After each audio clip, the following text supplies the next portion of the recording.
Hello and welcome everybody to a new video from Jörg, Juggler66, Hour of the Truth. Today we have the 5th of March 2018 and I've come to the table to read to you the next part of the secret history of the Jesuits. But, as I announced already in the last reading, the 25th part, this is not of the book The Secret History of the Jesuits by Edmond Paris. This is an additional reading that I'm going to read to you from the book The Real Odessa, written by Uki Goni, and that is published in 2002. That book deals with how Perón brought the Nazi war criminals to Argentina. And I'm just going to read a little bit from the back flip of the book, that you have an idea what the book is all about, and then I go into the business of why I am reading part of this book during the reading of The Secret History of the Jesuits from Edmond Paris.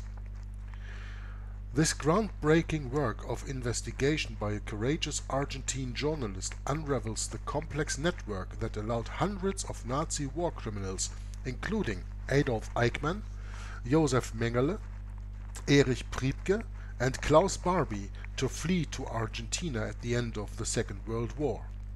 Among other shocking revelations, it shows that the escape operation had tentacles in Scandinavia, Switzerland and Italy, and relied on the enthusiastic support of the Vatican and President Juan Perón himself. The book has now been updated to incorporate new research and includes a new foreword, conclusion and afterword.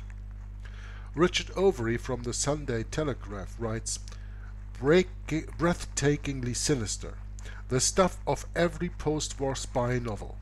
Goni, against all the odds, has dared to expose these bleak truths about his own country. Historical honesty shines through the pages of one of the most dishonest episodes in European and Latin American history." Unquote.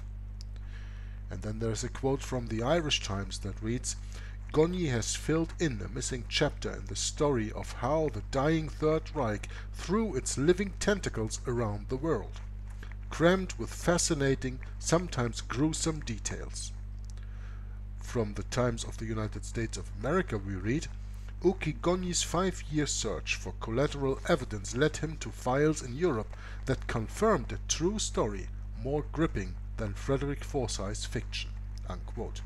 You know, Frederick Forsyth is the novelist who wrote the Odessa files, and that novel was then put into a movie and got quite famous, and Uki Goni therefore called his book The Real Odessa.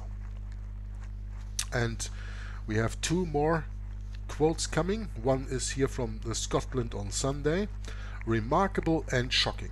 Goni has had to dig deep in files so filthy he sometimes needed gloves and a face mask." Unquote. And from the New Statesman we finally read, "Not only a fascinating exposé, but an essential document in a country that needs it." Unquote. Now, I'm of course not going to read the whole book to include that into the secret history of the Jesuits, but I'm going to tell you that some of the things that I commented on in the reading of the secret history of the Jesuits is, of course, taken out of this book, out of this knowledge of the Vatican Red Lines, which this book deals most and for all with. Next to the Vatican Red Lines, of course, you also had the escape route of Operation Paperclip, where most of the German Nazi war criminals then fled into the United States of America.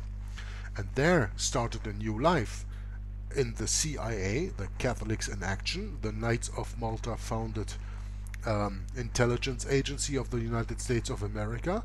One of the most famous is probably Werner von Braun, who worked for NASA and helped them developing rockets to play to you the ratio studiorum theater of landing on the moon, which you all believe. Now, in the beginning of this book, there's also a few more quotes, but I spare you to read that, and I will turn to chapter 3 that starts on page 25 in the book. I have read the book for about 40 pages, so I'm quite into this third chapter already. You know, the first two chapters are called, let me see, there's a table of content somewhere here. There's the foreword, and then we have war games. Oh, that's already the very first chapter. Yeah, I don't know, is there a table of content somewhere here? I don't even see it. I don't even see the table of content, at least not in the beginning. Let's see in the back if we have that there. Documentary. This book is very well documented. Uki Goni went into many archives all through the world. He left the last 50 or 60 pages of this whole book are only notes, and then it's called here the bibliography of the book that he used, documentary sources, bibliography, and notes that he used for this book. But there's no table of contents, and I can read to you what are all these different here it is. Different chapter. The first chapter is called War Games, and then the second Peron Leaps to Power, and then Undesirable Immigration. And this is about what I read so far.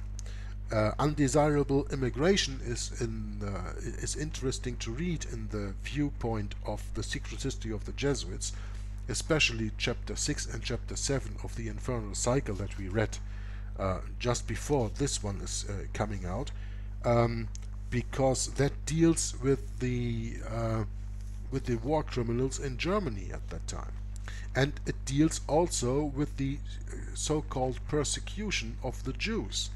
And well, you know, when there are people persecuted in their quote-unquote own country, or in a country or even a continent they live in, and then they flee to other countries and beg for asylum, and those countries close the doors, I think that is a very interesting fact, and that is what Undesirable Immigration from page 25 on leads to. Then, of course, you also had the abandonment of Argentina Jews, which is the next chapter, and the extortion of the Jews, which is the next chapter. And so Uki Goni spends 3 chapters on the Jews and how they wanted to flee the persecution in Europe that, we are told, led to the Holocaust. Yeah?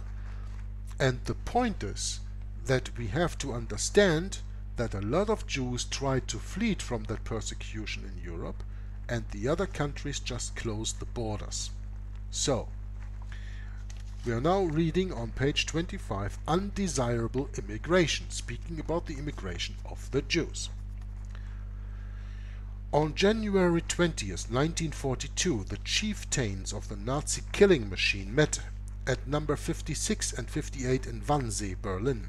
That's an address like you have 10 Downing Street in London, yeah, is the seat of the government in the UK. Number 56, 58 Wannsee, that means that is the seat of the government in Germany at that time, to discuss the quote-unquote final solution of the Jewish question. For the benefit of those present, Reich Security Main Office Chief Reinhard Heydrich reviewed the progress so far. Schutzstaffel or SS Lieutenant Colonel Adolf Eichmann, head of the Office for Jewish Affairs, took notes. Gestapo Chief Heinrich Müller sat nearby.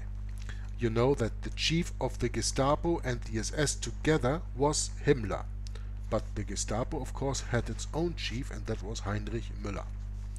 Heydrich said that he had been entrusted with the task of cleansing German territories of Jews. For this he had to a. make all necessary arrangement for an increased immigration of the Jews, b. direct the flow of the immigration, and c. speed the immigration procedure in each individual case.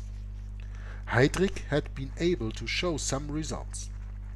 A total of 537,000 Jews were sent out of the country between the takeover of power and the deadline of October 31st, 1941.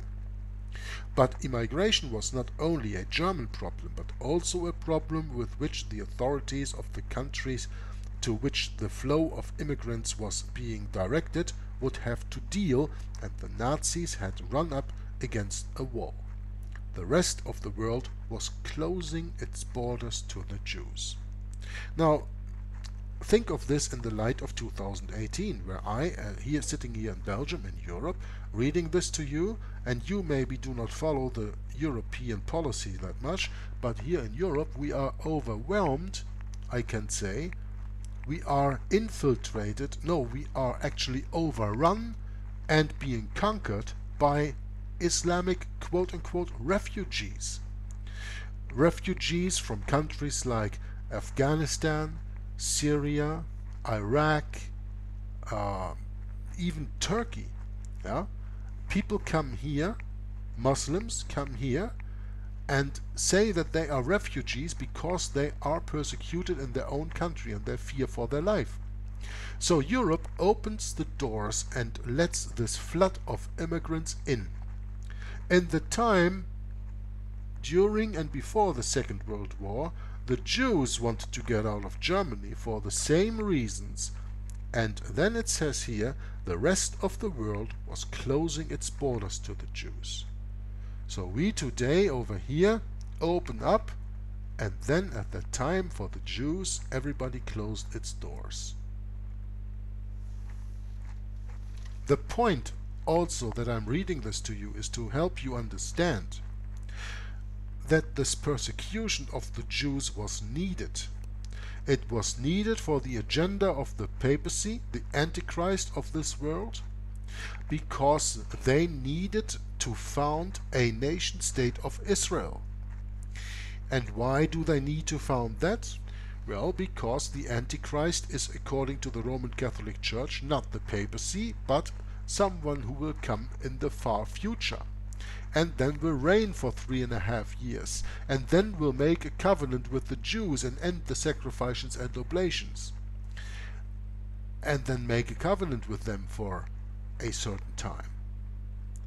That means the Roman Catholic Church and the whole world is playing a theater on us, who are spectators in this, to replay Daniel's 70-week prophecy from Daniel chapter 9 verses 24 through 27 that Jesus Christ completely fulfilled 2000 years ago. But of course, for the Roman Catholic Church, the Jesus Christ of the Bible is not their Jesus Christ, because they believe in Tammuz, the sun god of Babylon, the reincarnated Nimrod, and that is their Jesus. And they don't accept that Jesus Christ fulfilled the Levitical law, the Mosaic law in that time. As Jesus said, I didn't come to abolish the law, I come to fulfill, and that's what he did. He was the perfect lamb, but neither the heathens, and nothing else is the Roman Catholic Church, nor the Jews in that time accepted that. The Jews, because they were betrayed at that time, and they are betrayed today too. So, but when they want to play a theater of a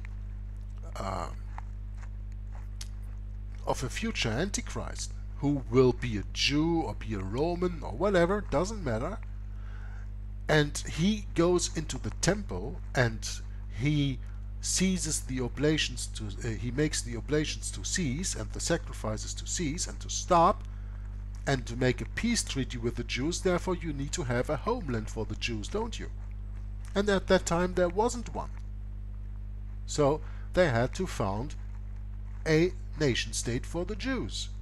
And that is why you had in the end of the 19th century the starting of the Zionist movement with Herzl, who was Jesuit trained.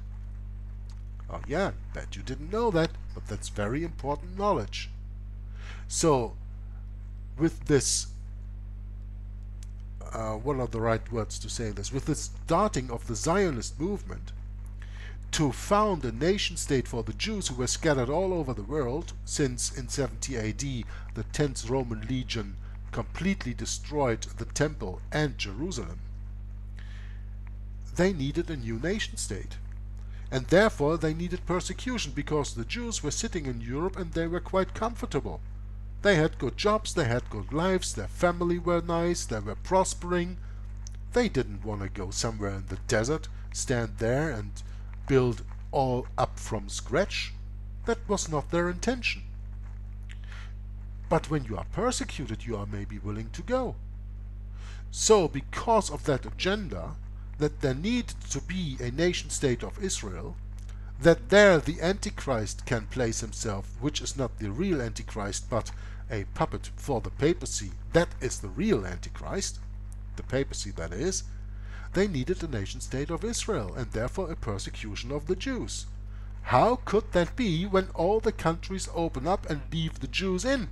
No, only one place was left to them. Go to Palestine, and there start the new nation-state of Israel that was founded in 1948 by, many people will say, the Rothschilds. Well, I don't deny it that the Rothschilds had a big hand in that, but we have to remember that the Rothschilds are the guardians of the Vatican treasury. So in the end, the Rothschilds are just Hofjuden, Jews who sold out in the court to serve the papacy, the Antichrist of the Bible. Doesn't matter that they built Israel over there. It's actually Rome who does it. The Rothschilds are just a puppet on the outside that you see, and you don't understand. Because, as Tapasorsi said in his book Rulers of Evil, who would ever suspect an Orthodox Jewish family to be the guardians of the Vatican treasury? Right, not so many people. So, Uki Goni says here, the rest of the world was closing its borders to the Jews, because it was absolutely necessary for the Jews whether to be persecuted and killed, or to go to Palestine. Now, pre-war immigration as a solution had been hampered by financial difficulties, and as the demand of various foreign governments for increasing sums of money.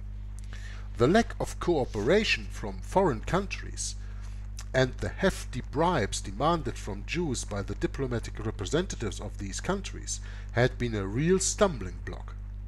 The restriction of entry permits or the cancelling of such increased extraordinarily the difficulties of immigration, said Heydrich.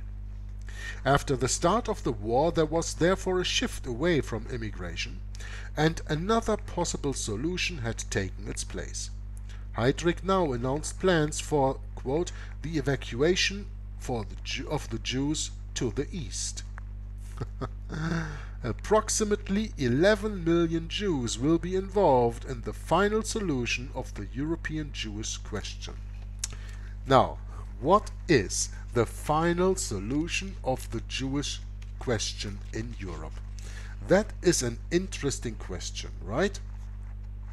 Now, the source where this is taken from is the Wannsee Protocol from the 20th of January 1942, reproduced in the Holocaust Selected Documents in 18 volumes, volume 11, the Wannsee Protocol and the 1944 Protocol on the Auschwitz by the Office of Strategic Services from John Mendelsohn, published in New York, 1982, pages 18 through 32. I'm just going to read this one footnote to you that you understand how very well documented this book is. Now, the point that I want to make is the following. Heydrich says here himself, the evacuation of the Jews to the east, approximately 11 million Jews will be involved in the final solution of the European Jewish question. I hope that you understood every word that I was saying. The final solution of the European Jewish question is the evacuation of 11 million Jews to the east, not the gassing or otherwise killing of these Jews. I hope you get that right, because there never was found an order of a quote-unquote final solution for the Jews in mass killings. That document never popped up, at least not at that time, maybe a forged one later on. Here Heydrich says it himself. The evacuation of the Jews to the east means approximately 11 million Jews will be involved in the final solution of the European Jewish question. So what is the final solution of the European Jewish question? The evacuation to the east, Palestine. Okay? there was probably no country which had taken such extraordinary measures to cancel its entry permits for the Jews as Argentina did on the eve of Hitler's Holocaust. This shameful policy is one of Argentina's best-kept war secrets. Fortunately, despite careful cleansing of Argentina's Foreign Ministry and Immigration Office archives, some of the relevant documentation has escaped destruction, and the families of diplomats who served in Europe during the late 1930s and early 1940s clearly remember the secret directives against Jews fleeing the Nazi horror. At the time, Argentina's rulers saw themselves as standing at the helm of a predominantly white, Catholic Hispanic nation unjustly forced to share borders with its mixed-race neighbor in South America. An Argentine is an Italian who speaks Spanish but thinks he's English, is how many Argentines would define themselves. And the old saying was not far from the truth. The sparse native population of this vast territory on the southernmost tip of South America was decimated first by Spanish colonizers and later by the newly independent nation's voracious generals. Those still alive in the early 20th century had virtually disappeared under a wave of Spanish and Italian immigrants who, along with a fair smattering of French, English, Irish and German settlers, turned the nation's capital, Buenos Aires, into the Paris of South America.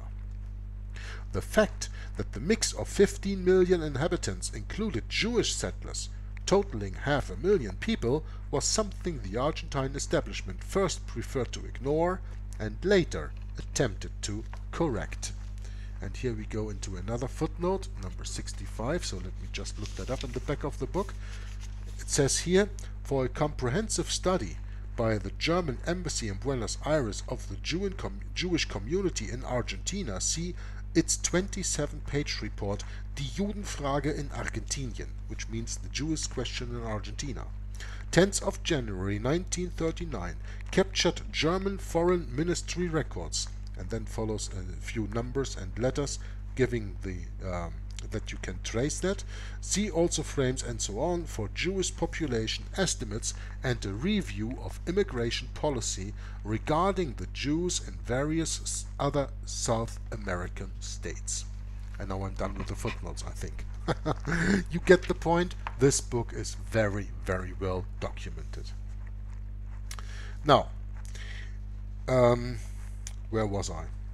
Just have to pick up here where the footnote came into play. And see that is somewhere on somewhere here in this. Oh yeah, it was the end of the page 26. Then I'm gonna continue on the next page here. I'm sorry. A succession of medallioned saber-rattling dictators and weak civilian presidents rode the back of fraudulent elections during the 1930s and early 1940s. They forged an alliance with the Catholic Church that reached its culmination in the Colonel's Revolution that catapulted Perón to power in 1943.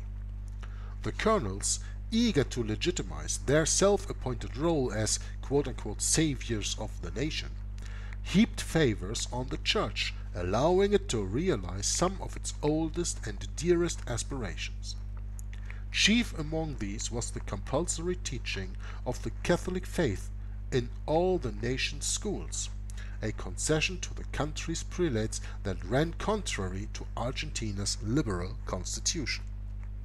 The church hierarchy in Argentina, with encouragement from Antichrist Pope Pius XII, began to harbor the illusion that a truly Catholic nation was in the making. Argentina's liberal tradition had slowly declined during the 1930s, and the reins of power passed to the hands of an anti-liberal amalgam of ardent nationalists steeped in Nazi mythology, young colonels outraged by government corruption, and elderly bishops nostalgic for a reunion of, listen, church and state. This blend led to the attempt to impose a quote-unquote new Christian order in Argentina. The colonels who took power in 1943 carried their Catholic devotion to extreme lengths, elevating the Virgin Mary to the rank of general in the Argentine army. In return, the bishops blessed their Nazi-style parades, ignored the excesses of Perón's military regime, and supported the colonel's social policies. A particularly Argentine strain of anti-Semitism was part of the mix. To this mindset, Germany's Nazi regime was actually a tool of the divine will. Quote, Hitlerism, paradoxically enough, is the antechamber to Catholicism, unquote, wrote Father Giulio Mainvier in 1940. This priest was the leading light of Catholic nationalism in Argentina. Spain, under General Franco, was becoming Christian, means Catholic. He declared, adding that the terrible German boot assured the purification of France. The anti-Christian structure must be destroyed. That is precisely the great service that unknowingly the Axis is providing the Church. Unquote. Again, the reconciliation of Nazism and Catholicism was the driving spirit behind the Argentines' elite's alliance or dalliance with Hitler.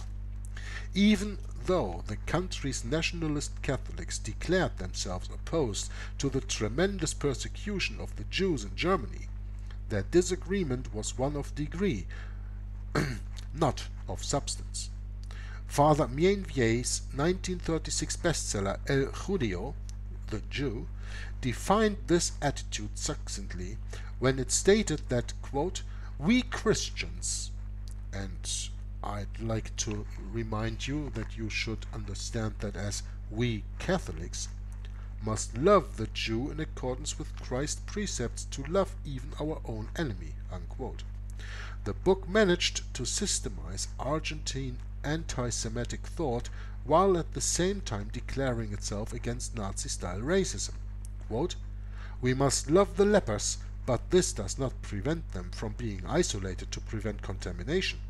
We must love thieves, but that does not keep them from being jailed so that they do no harm to society, unquote, the book held. Hitler's pogroms were wrong.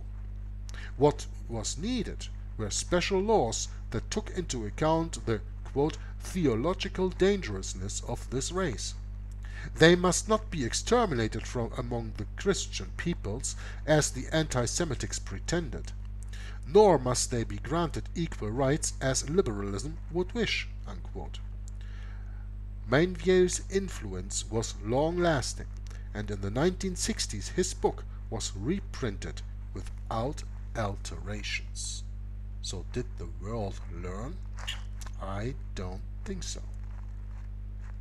It was through such perverse reasoning that Argentina convinced itself it could obtain an undercover alliance with Hitler that took into account the country's Catholic and Hispanic roots while circumventing Hitler's overt racism. As the German embassy in Buenos Aires reported to Berlin in 1938, Argentina's Spanish ancestry had left the country too heavily brushed with the Semitic tar brush to expect any but the kind of religious anti-Semitism espoused by Mainvier. Unquote. Against this backdrop, on July 12, 1938, Argentine Foreign Minister José María Cantillo bent over his desk and signed a secret directive that was the equivalent of a death warrant for thousands of European Jews. Wired that day to all Argentine diplomats around the world, Directive 11 was labeled, quote-unquote, strictly confidential, and its contents have never been revealed until now.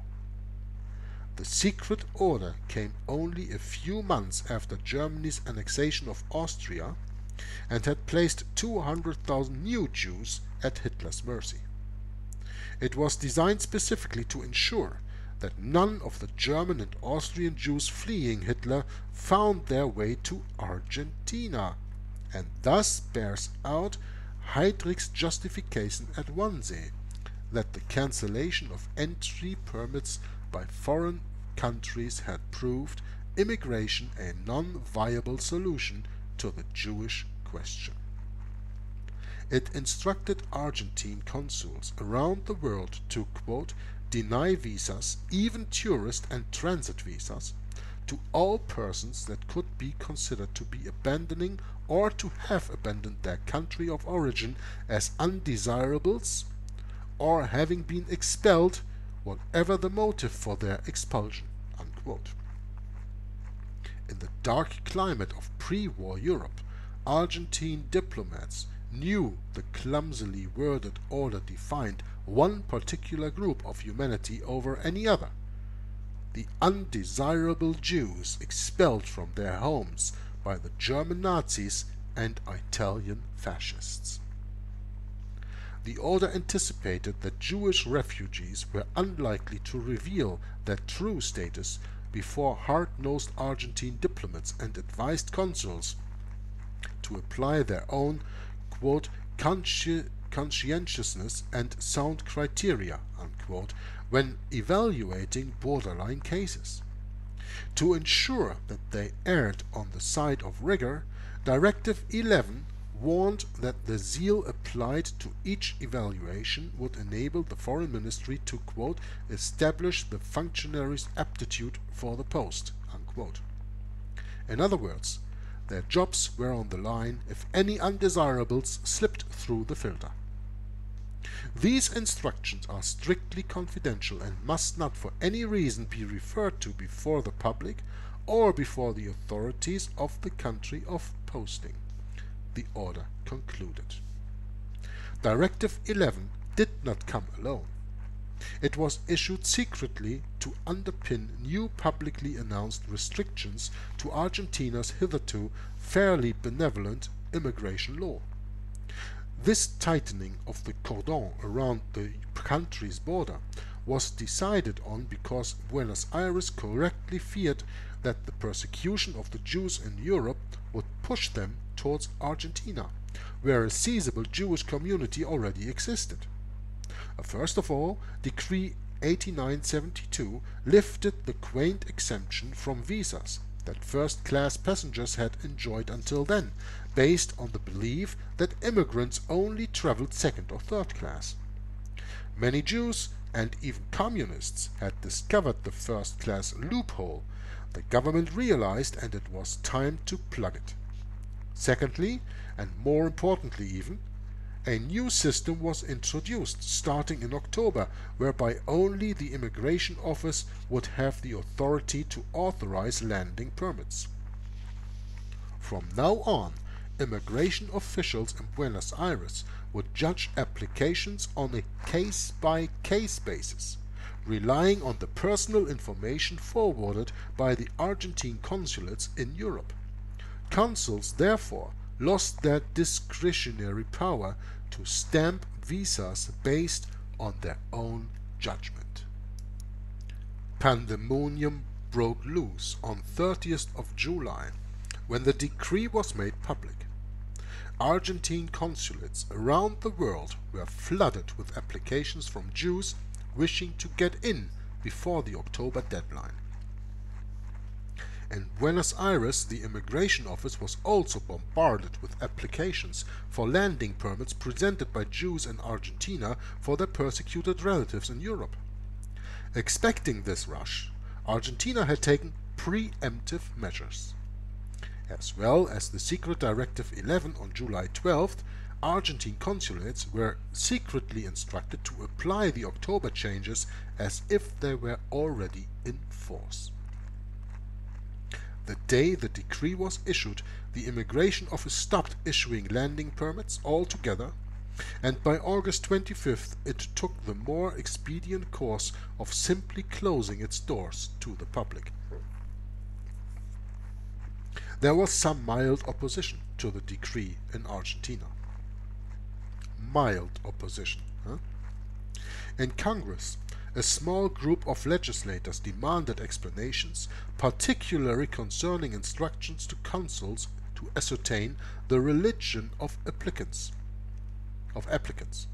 Foreign Minister Cantillo defended the new restriction, saying that refugees could not be considered immigrants and should therefore not be admitted. Now, this is a sentence I have to mark in this book. This is a sentence we should use in Europe today about this invaders that are coming here to Europe today, right? Foreign Minister Cantillo defended the new restrictions, saying that refugees, I'm gonna mark this right here, right now, where you don't see that. I'm gonna read it to you again. Refugees could not be considered immigrants and should therefore be admitted. Not be admitted, sorry, not be, of course. Yeah? Refugees could not be considered immigrants and should therefore not be admitted. The restrictions were also defended by conservative legislators, including future Peronist Vice President Vicente Solano Lima, who questioned the legitimacy of any Jewish presence in Argentina at all. "We don't want the ghetto here," he brayed. When a vote was taken in December over whether Congress should consider actively cooperating with other governments to further the arrival of Jewish immigrants and their settlement in this country, too few votes could be raised to bring the issue to the floor. But there was no concerted effort by the large Jewish community in Argentina to oppose the new decree. No protest march was organized to match the week-long business strike that a Jewish umbrella group, the Delegation of Argentine Israelites Association, initiated at the end of November, when news of the Kristallnacht atrocities in Germany reached Argentina. You know the Kristallnacht, or Crystal Night? That is the night that is called when the Germans put fire into the Jewish synagogues and started really violently persecuting the Jews in the streets. That is the Reichskristallnacht. I think that was October 10th, 1938, but I'm not sure about that. Alarmingly enough, on that occasion the Argentine authorities reacted by sending out the police to draw up a checklist of business that had closed in sympathy with the Jews. The Foreign Ministry in Berlin received a detailed report stating that 1,474 stores had shut their doors. Too much of the Argentine press was in quote-unquote Jewish hands, the German embassy in Buenos Aires concluded. For the local Jewish community, aware that it was under such ominous surveillance, immigration took a backseat to the more immediate threats of rising anti-Semitism and the growing Nazi presence in Argentina. Finally, the well-entrenched nationalist elements in the country won the day. Quote, "The Semitic invasion must be opposed," unquote, trumpeted the nationalist paper La Fronda. The combined effect of Directive 11 and Decree 8972 was calamitous. Immigration to Argentina fell by almost half. The number of legal Jewish immigrants plummeted from 4,919 in 1938 to 1,873 in 1939. Safe refuge was not guaranteed even to those Jews who managed to slip through the net. On February 25, 1939, the SS Contingent docked at the port of Buenos Aires carrying 68 refugees. A few days later, tearful relatives saw it pull away again, carrying its precious load back to Europe. On the same day, the SS General San Martin arrived with 27 refugees, of whom only 2 were allowed to stay. Identical scenes were repeated time and again during the war. Surviving records show that during 1939 alone, some 200 Jews on 23 different ships were dispatched back to Europe.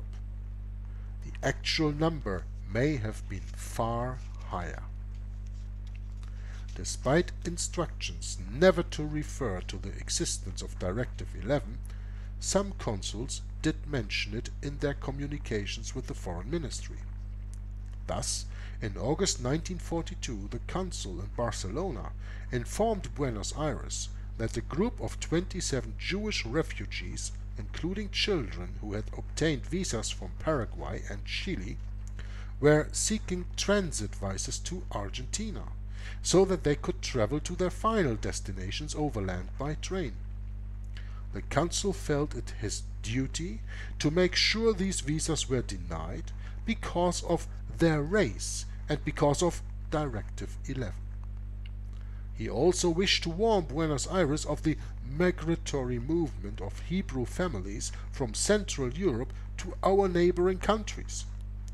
Argentine consuls posted in those countries should be careful, the consul said. The Foreign Ministry responded with instructions not to issue visas to the group and to forward all such cases in future directly to Buenos Aires. Directive 11 was followed by other secret restrictions. In November 1939, for example, Foreign Minister Cantillo instructed consuls to refrain completely from forwarding any Jewish applications to Buenos Aires. Cantillo reminded the consuls that Jews should not even receive tourist visas. Some Jews were filling in application forms at various consulates simultaneously, the minister warned, fudging their data in different ways in the hope that one application might slip past the steely eye of the officials in Buenos Aires. These new orders obviously reflect the zeal invested in preventing Jews from entering Argentina. But they also stand witness to the fact that many consuls were charging bribes for entry visas, and that Buenos Aires was aware and displeased. Selling visas to Jews became a kind of cottage industry for some Argentine diplomats. While this was many notches in the scale of infamy below the kind of ransom extracted by the Nazis, the Argentines based their extortion on providing loopholes to their own directives against the Jews. And while the ransom money extracted by the Nazis went partly to state coffers, Argentina's diplomats operated mostly on their own account, cashing in on the century's most solid business opportunity. The Argentine consulate in Milan, Italy, attracted a great deal of trade, according to Eugenia Lustig, an Italian Jew from Turin. With her Milanese husband, managed to obtain an entry visa there in 1939. The Lustigs were fortunately high-status professionals. Mrs. Lustig was a doctor, her husband a Pirelli executive. Quote, "We couldn't work because of Mussolini's race laws," she told me. Uki Goni did own interviews with survivors. Yeah? "We couldn't work because of Mussolini's race laws," she told me. "The Italians made us let go of the domestic help, 2 sisters with us for 30 years, who couldn't understand why. The Italian police took our radio because they didn't want us listening to the BBC at night. The building superintendents were all fascist spies. Then the Germans came. After that, you died." Unquote. The Milan consulate became a rendezvous point for Jews of many nationalities on their way to the United States or South America. Quote, "It was always full of people, Jews from Germany, Jews from Poland, passing through Italy," said Lustig, who was in her late 20s at the time. There weren't many native Italian Jews, but they were all trying to get to Argentina. A great number were fleeing Central Europe, It was a terrible moment. I arrived in Buenos Aires in August, just 4 days before the war started." Unquote. Many were turned away at the consulate, either because they could not afford the bribe, or because Directive 11 was being applied. Quote, "Jews were clearly not wanted. It wasn't said expressly, but it was talked about. So much so that many people went instead to Ecuador, Peru, Bolivia, Paraguay, countries that did issue visas, moving from there little by little into Argentina." Unquote. Among the Jews in Milan, word got around that bribes had to be paid. Quote, "What price for an Argentine visa today?" Unquote, was the standard question on the street outside the consulate. Quote, "But the real and foremost problem was they didn't want Jews." Unquote, recalled Lustig. The refugee from Turin went on to become one of Argentina's leading cancer experts, but not before being subjected to additional humiliation. Quote, "After the war, Peron still didn't want to recognize my Italian medical degree. Unable to open private practice, Lustig applied herself to pure scientific research at which she excelled. One day, Peron's health minister, Ramon Carrillo, called her on the phone. Quote, he said he was sending a young man over who wished to look at the research I was doing. The young man turned out to be a recent arrival from Germany, but he didn't stay long at Lustig's laboratory. He had to leave early to attend his private practice.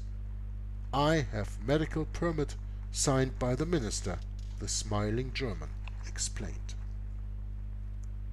My grandfather, Santos Goni. This is the author speaking. My grandfather, Santos Goni, who had served as Argentine consul in San Francisco, Vienna, and Genoa during the 1920s and 1930s, was well aware of the existence of the secret directive and applied it rigorously during the early 1940s when he served at the Argentine consulate in Bolivia.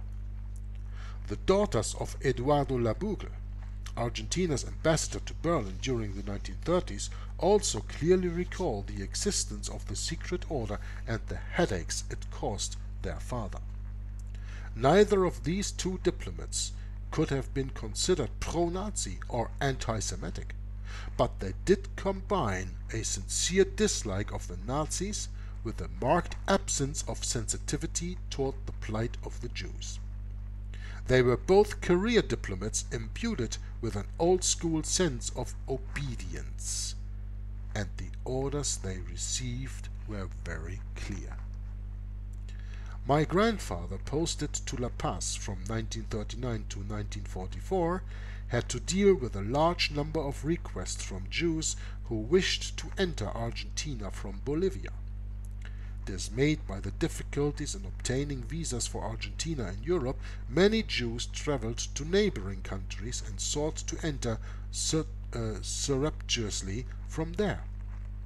My grandfather was particularly struck by the case of a beautiful young woman who emptied a purse of jewels on his desk and, failing to impress him this way, stripped off her dress and offered her naked body in return for admission. Unable to get around my grandfather and Directive 11 in Bolivia, Jews resorted to other means. Many died attempting to cross the border with Argentina on foot, murdered for their belongings or abandoned to their fate by the guides they had paid to lead them over. Others resorted to the safer method of bribing train inspectors and border guards to allow them to ride hidden in the wagons crossing to Argentina. One of Perón's closest friends and collaborators, the Nazi-saluting General Juan Pistarini, got wind of the fact that Jews were using the trains and moved to block their access. Another close associate, Colonel Juan Filomeno Velasco, who was chief of the federal police, ordered an investigation into, quote, the gang leaders bringing Jews into the country, unquote. Ambassador Labougle in Berlin, posted in the eye of the storm, had to deal with singularly painful problems produced by the secret order. He found it difficult to get his consuls to apply Directive 11 at all. The ambassador suffered venomous criticism, particularly from his consul Labougle's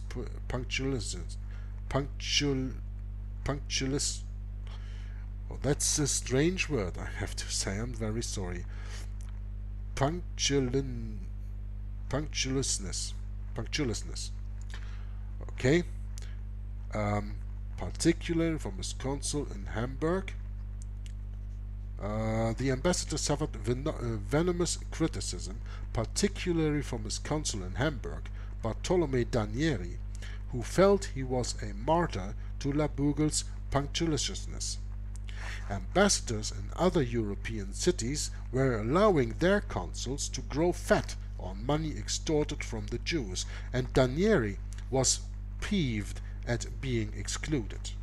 Quote, Father knew the consuls wanted to profit from the secret order and had forbidden them to charge the Jews for visas, unquote, recalled his two daughters during an interview for this book almost 60 years later. Nonetheless, it was well known in Hamburg that the Argentine consulate sold visas to Jews at 5,000 Reichsmarks a piece.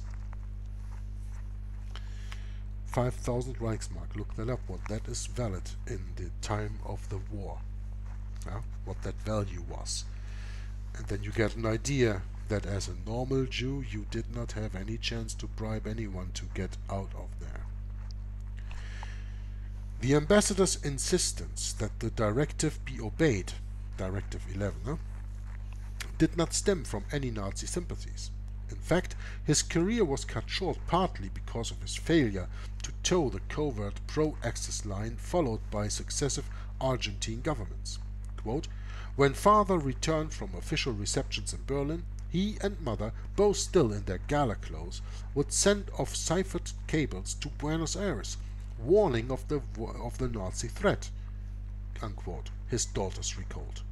But the cables ended up in the foreign ministry waste paper basket. Labougle resigned from his diplomatic career in 1942, precisely because he disagreed with Argentina's neutrality in the war. While the foreign ministry archives still hold many of the cables in which he correctly warned of the growing Nazi threat and the effort by Berlin to indoctrinate German citizens in Argentina, others have disappeared down some dark government channels. One cable in particular, dated 1940, warning Buenos Aires that a personal friend of Adolf Hitler was entering Argentina from neighboring Chile, was removed from the foreign ministry files altogether and is now hidden in the restricted access basement of the Ministry of Interior. Unquote. This is, it's not a quote, but here again is a footnote. Sometimes I see that as a quote, sorry. Interesting, right? Through what work this author does to dig out all these papers, even quote-unquote hidden papers, because it says here, Marlina and Delia Labougle, so the daughters of that ambassador, interviewed by the author on the 5th of April 1999, both retained vivid memories of their days in Berlin with their father.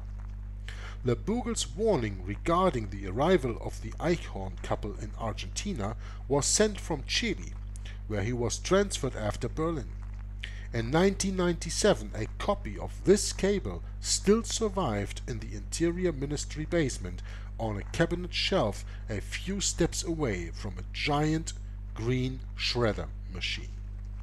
Dossier R2, file 139, reads the footnote. And that's why I just read this to you. On the last paragraph on page 35, the author continues saying, other diplomats diplomats had their own peculiar proposals for slowing the growth of the Jewish community in Argentina. In August 1941, a plea by the British government for 20 Jewish German children residing in Britain to be allowed to join their relatives in Argentina failed miserably. Argentine Ambassador Thomas Le Breton refused to issue them visas. An attempt at personal intervention by Lord Winterton, a personal friend of Le Breton, failed to sway him. Jewish children, quote, were exactly the people whom the Argentine government did not want to have in the country, as they would eventually grow up and would help to increase the Jewish population by propagation, unquote, Le Breton argued, as Winterton informed the Foreign Office. Quote, in fact, he said emphatically that he would only grant visas to them if we were prepared to have them sterilized before they went there, a task which I told him was quite beyond our powers to effect, unquote. The secret orders made it practically impossible for Jewish refugees to enter Argentina except through circuitous illegal routes. After 1941, hardly anybody else was able to get in, recalls Marcelo Fuhrmann, a Jew from Vienna whose brother had been among the last to slip into Argentina in 1938. He himself had to wait until after the war to obtain a visa. Immigration Office statistics back Fuhrmann up.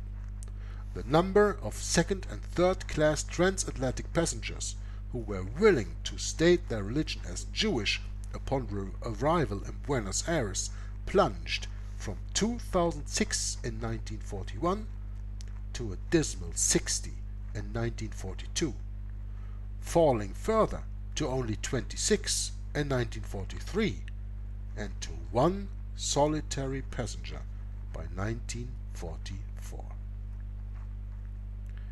And with this I will stop my reading of Uki Goni's book, The Real Odessa, Chapter 3, Undesirable Immigration, and we will conclude probably next time this chapter and then retreat back to the book reading of The Secret History of the Jesuits by Edmond Paris.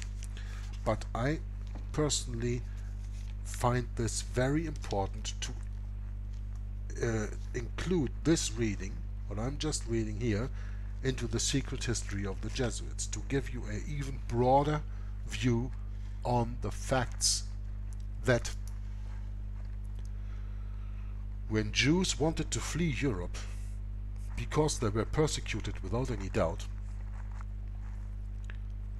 other countries, in this case Argentina, closed its borders by secret and open directives. Yeah? And that is something that we have to understand. Germany is always put at the boogeyman of the World War, of the Second World War. And Germany was persecuting and killing people. I'm not taking any way away of that. I'm not washing them white. That's not the idea. But we have to understand that Germany only was a tool in the hands of the Vatican, and that all the other countries agreed on that and played along, because they are all, or they were all, tools in the hands of the Vatican. And since World War II, nothing has changed, my dear brethren, and that is the message of this and all the other readings that I'm doing. Inquisition is coming upon all of us. That's why Tom Friess that's why Tom Friess calls his ministry Inquisition Update. We are trying to warn people that history repeats itself. So with the secret history of the Jesuits combined with the Real Odessa of Uki Goni, I hope that you get a history lesson, that you can make sense of what is happening today and will probably happen in the future. That you understand this. When you hold this to the Bible, and then all of a sudden you understand Bible prophecy because you see it fulfilled in history that has never been told to you in this truth, as you can hear in these readings, or in the readings that Tom Friess does on Inquisition Update, because you have been deprived of a real education. So, this was this part, and next time we're going to continue and close this up and then continue in the reading of the secret history of the Jesuits. I thank you all for watching the video, listening and commenting, and until next time, Juggler66 from Hour of the Truth says, God bless you and bye-bye. Especially I work in dealing with the infiltration of churches and religious institutions as well as government that cover a tremendous number of institutions. And the purpose of that infiltration was what for? Well, the purpose is what the Roman Catholic system has all the time as her own purpose, is to infiltrate, to penetrate all the areas of life where the Roman Catholic can have control and access for the coming world government. Simply put, this country and this world benefit from your commitment to Jesuit principles, to being men. As a graduate of another great Jesuit institution, Xavier University, I have great affection for the value and purpose of a Jesuit education. What that means is, in preparation for that world government, the Roman Catholic institution, especially since the establishment of the Jesuit order in 1541, throughout all these 500 years, they've been in preparation and through infiltration and penetration of every level of society in order to take over the world politically and religiously. What a beautiful day the Lord has made. Holy Father, on behalf of Michelle and myself, welcome to the White House. There are two doctrines that define very well these dangerous goals of the Roman Catholic institution. Two doctrines define this very well. One is called the doctrine of the apostolic succession, and that is dealing with the papacy. And the other is the doctrine, the temporal power, and that is dealing with world government. Of course, both, because you can see that even the Pope and his own individual office, he meet those requirements. He is not only the head of his church, as he called himself, John Paul II, the present Pope. He said he is the pastor of his church. He is not only that, but he is the head of his state. It is a sign, perhaps, of how far we have come in this country that today's news of formal recognition between the governments of the United States and the Vatican did not create a furor. Once upon a time, it would have. Once upon a time, and not all that long ago, it did. From the time of President Washington, there was the first president to be utilized by the Jesuits. If you were not aware of that, President Washington already was initiated by the Jesuits to bring about the first communication with the Vatican ever known in this country. From there on, President Reagan, throughout all this time, President Reagan has come to fulfill the greatest moment in the history of this conspiracy.